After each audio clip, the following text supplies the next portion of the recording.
오늘 우리에게 주신 하나님의 말씀 출애굽기 22장 1절로 15절 말씀입니다. 생명의샘과 8월 26일 목요일 말씀 배상에 관한 법 함께 읽겠습니다. 사람이 소나 양을 도둑질하여 잡거나 팔면 그는 소 한 마리에 소 5마리로 갚고 양 한 마리에 양 4마리로 갚을지니라. 도둑이 뚫고 들어오는 것을 보고 그를 쳐 죽이면 피 흘린 죄가 없으나 해돋은 후에는 피 흘린 죄가 있으리라. 도둑은 반드시 배상할 것이나 배상할 것이 없으면 그 몸을 팔아 그 도둑질한 것을 배상할 것이요. 도둑질한 것이 살아 그의 손에 있으면 소나 낙이나 양을 막론하고 갑절을 배상할지니라. 사람이 밭에서나 포도원에서 짐승을 먹이다가 자기의 짐승을 놓아 남의 밭에서 먹게 하면 자기 밭에 가장 좋은 것과 자기 포도원에 가장 좋은 것으로 배상할지니라. 불이 나서 가시나무에 댕겨 낫가리나 거두지 못한 곡식이나 밭을 태우면 불러온 자가 반드시 배상할지니라. 사람이 돈이나 물품을 이웃에게 맡겨 지키게 하였다가 그 이웃집에서 도둑을 맞았는데 그 도둑이 잡히면 갑절을 배상할 것이요. 도둑이 잡히지 아니하면 그 집주인이 재판장 앞에 가서 자기가 그 이웃의 물품에 손댄 여부의 조사를 받을 것이며 어떤 잃은 물건 즉 소나 낙이나 양이나 의복이나 또는 다른 잃은 물건에 대하여 어떤 사람이 이르기를 이것이 그것이라 하면 양편이 재판장 앞에 나아갈 것이요. 재판장이 죄 있다고 하는 자가 그 상대편에게 갑절을 배상할지니라.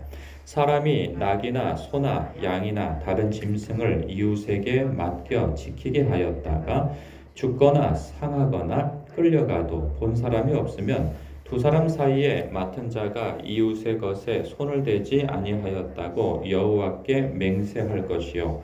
그 임자는 그대로 믿을 것이며 그 사람은 배상하지 아니하려니와 만일 자기에게서 도둑 맞았으면 그 임자에게 배상할 것이며 만일 찢겼으면 그것을 가져다가 증언할 것이요.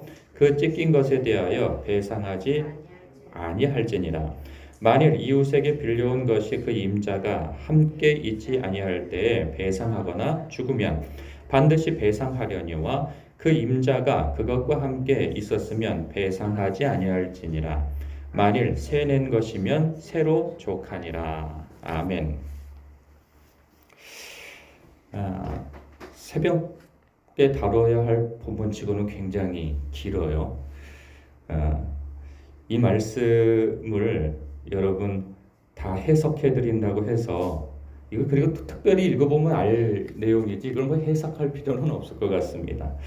그리고 이 내용이 오늘날 우리에게 적용되어지는 그대로 적용되어지는 그런 말씀도 아니죠.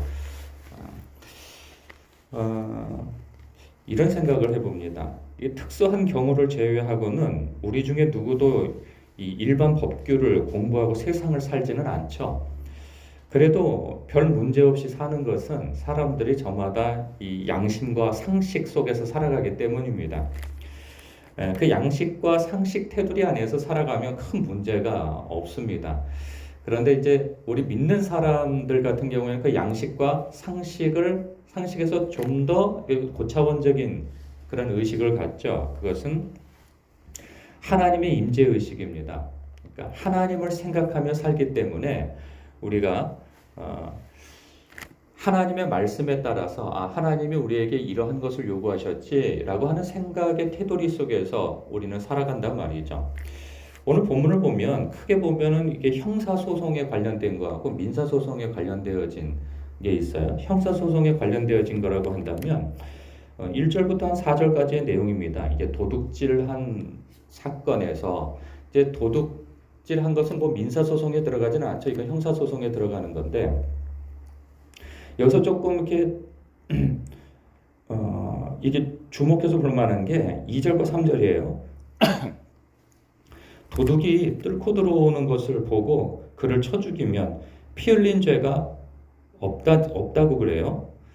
그런데 반면에 해돋은 후에는 피 흘린 죄가 있을 것이라는 거죠. 그럼 이거 왜 이런 차이가 있을까 싶은 생각이 들어요. 그러니까 밤에 도둑이 뚫고 들어오면 이 사람을 쳐 죽여도 된다고 하는 그런 이야기가 있어요. 그거는 아무래도 밤에는 잘 보이지 않잖아요. 그러니까 이 사람이 강도인지 나를 죽이러 오는 건지 물건만 훔치러 가는 건지 이 사람의 손에 뭐가 들렸는지 뭐 무기가 들렸는지 아니면 빈손인지 이러한 여하를 알 수가 없잖아요. 그러니까 자기 집을 그렇게 침입해 들어오는 자에 대한 정체를 정확하게 모르니까 그 사람을 강도로 생각하고 우발적으로 죽일 수도 있는 거죠. 격투 끝에.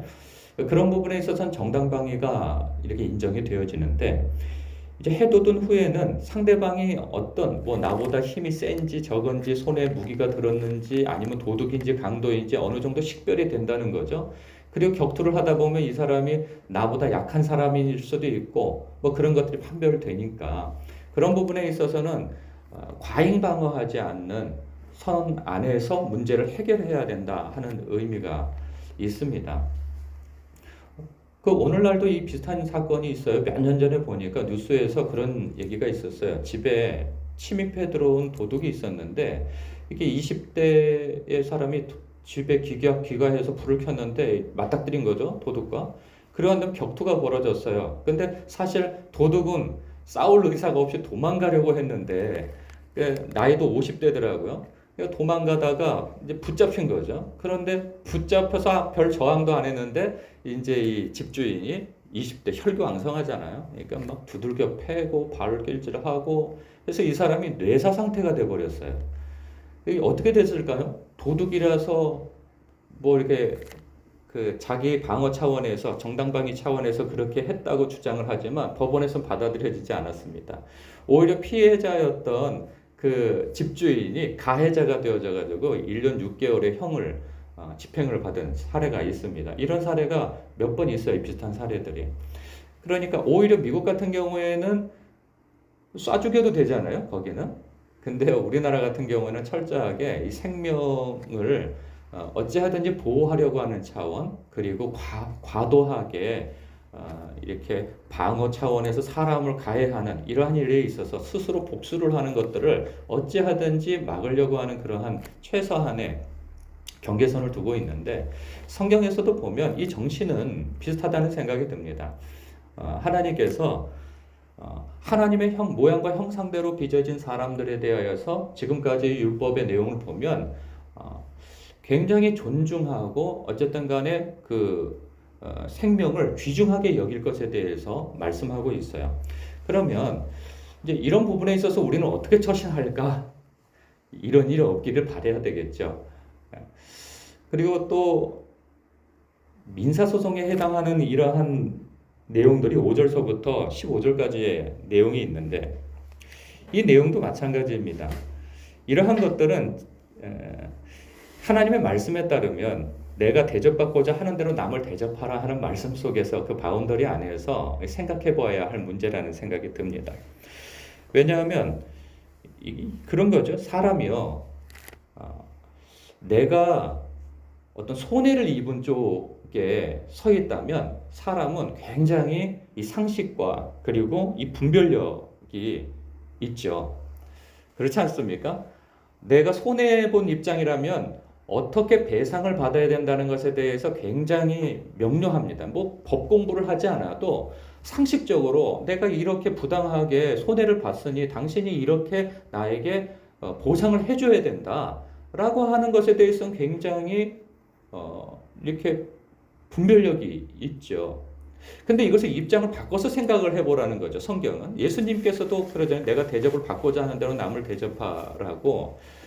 우리는 근데 이제 반대가 되죠. 내가 가해자 입장이 되어지면 어찌하든지 이것에 대해서 배상을 안 해주는 방법을 찾으려고 자꾸 한단 말이죠. 이게 이제 늘 입장이 바뀌어 버리는 거죠. 내가 손해를 끼친 사람이라고 한다면 오히려 적절한 선 안에서 배상을 받으려고 해야 하는 것이고요.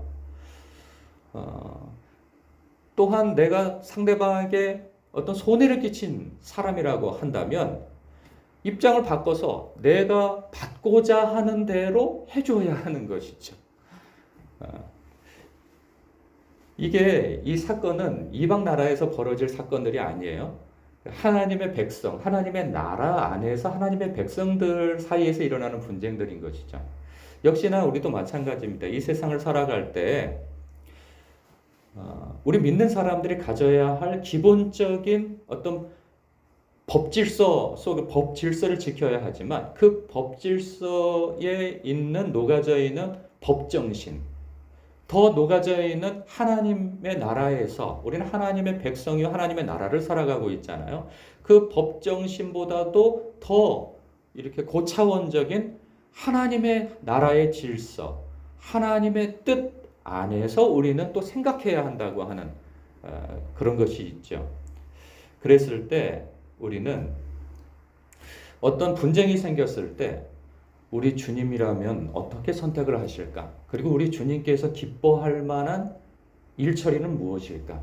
내가 가해자 쪽이든지 피해자 쪽이든지, 피해자라고 한다면 과도한 배상을 요구하지 말 것과 적절한 배상을 요구할 것과, 아니 차가 슬쩍 부딪혔는데 막 목 잡고 해서 병원에 가서 막 누워 있는다던가, 믿는 사람은 이런 짓을 하면 안 되는 것이죠. 적절한 선 안에서 배상을 받아야 할 문제인 것이지, 아, 너 잘 됐다.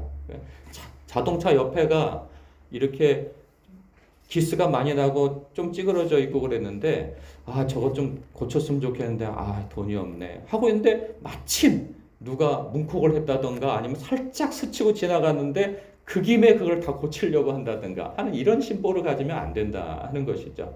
그러니까 지극히 상식적이고 하나님 앞에 부끄러움 없는 그러한 생각과 마음 상태와 어떤 분쟁이 일어났을 때 그러한 하나님의 뜻 안에서 그런 처신을 해야 하는 것이지, 세상 사람들이 갖고 있는 그런 기회주의적인 생각을 가지고 배상을 요구한다던가 해서는 안 될 것이요.